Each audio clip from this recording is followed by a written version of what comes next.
I notice my hair is beginning to thin. Is this a sign that something else is off with my health?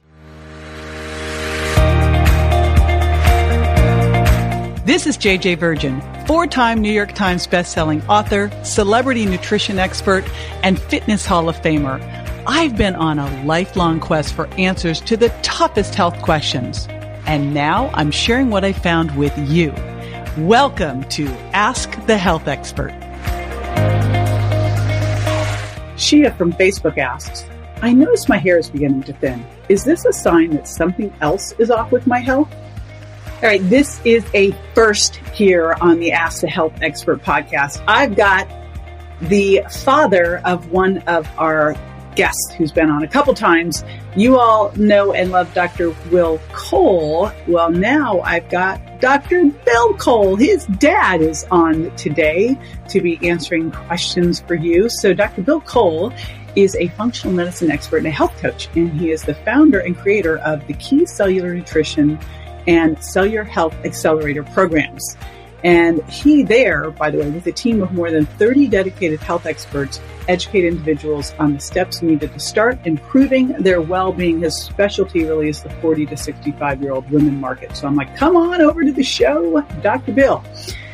Also, he has been a competitive bodybuilder, skilled hunter, avid golfer, but for the last 36 years, his biggest passion is natural health.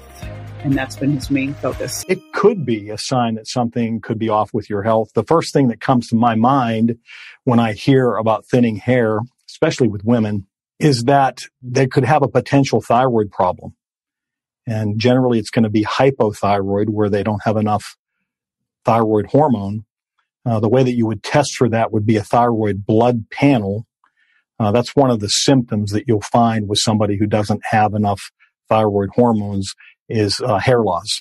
So that would be definitely something that I would want to get checked out right away. Usually there's going to be other symptoms associated with that, things like fatigue, weight gain, and such, but certainly a place to start. In addition to that, though, there are other factors that are actually probably more common that we see in my health clinic, in my coaching program. And that is going to be things like stress. You know, we live in a stressful society right now. And no doubt it can be accumulated stress that can create that. It can be sudden stress. Even I have a story about a young lady who works for me who began working out, and she really went from, 0 to 60 overnight with her workouts. And she noticed one of her symptoms from that was hair loss. So any kind of stress, it doesn't have to be emotional stress the way that we think of. But also a bigger issue is going to be what we call hormone resistance.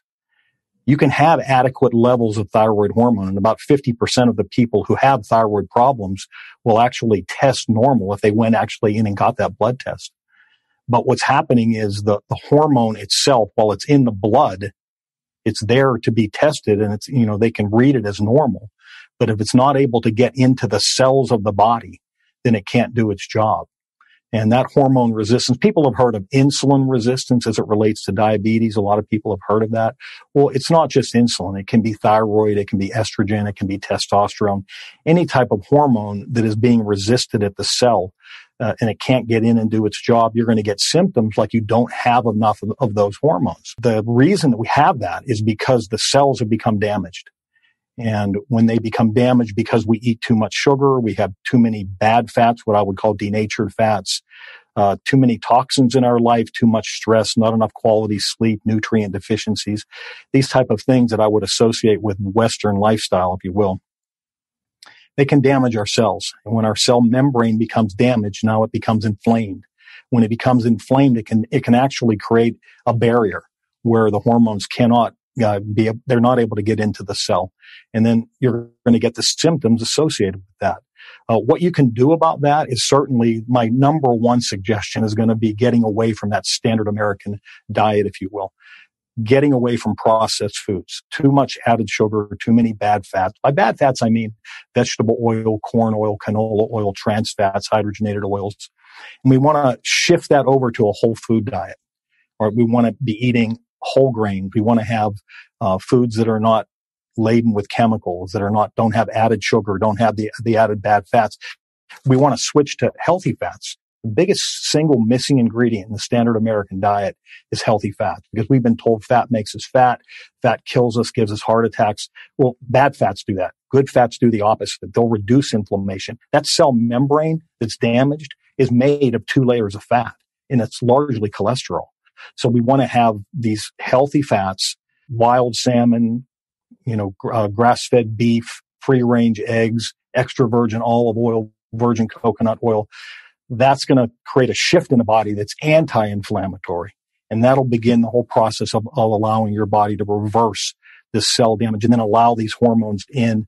Now, one other thing that I would tell you from a supplement standpoint, there are 2 things that have been proven really effective in my clinic in terms of hair loss. Number 1 is an herb called Foti. It is a Chinese herb.